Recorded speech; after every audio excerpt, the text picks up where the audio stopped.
Deaver, I think that something terrible is going to happen. It's happening.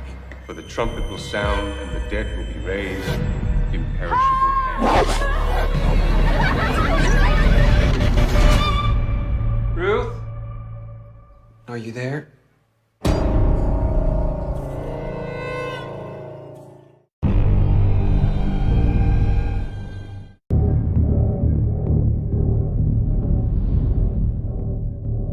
There are a lot of people scattered across the United States and internationally who are fixated on this low-frequency sound that they hear.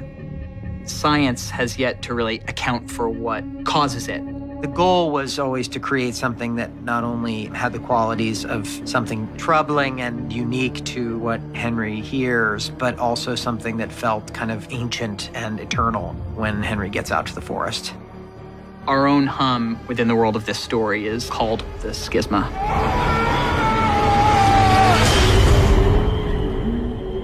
You have actually heard it before in the moment when Pangborn discovers young Henry out on the lake.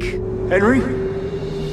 If you look at a town like Castle Rock, you sort of begin to wonder who stays and who leaves.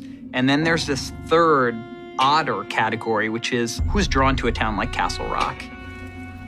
Odin and Willie are two characters who seem to be drawn inexorably to the dark gravity of this place.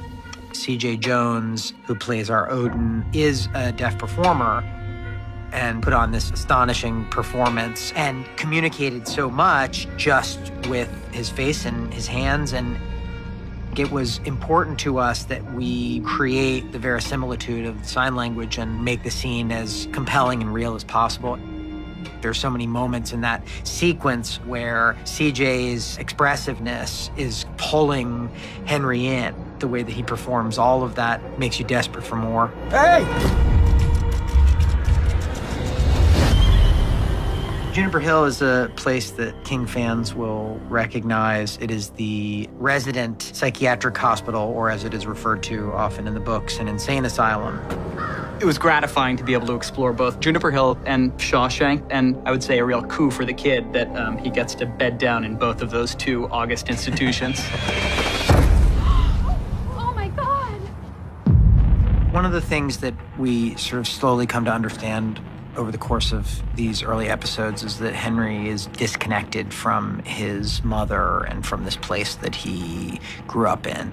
And even from his own kid. So there are two parallel stories of solitary confinement in this season. Obviously, Bill Skarsgård's character, the kid, is discovered literally locked in a tank, but Henry has existed in his own state of self-imposed isolation. By the end of the episode, we discover that the kid is punishing Pangborn for that event of the past when Pangborn left him locked in the trunk of a car. Why would you leave me in that trunk, Sheriff? Ruthie!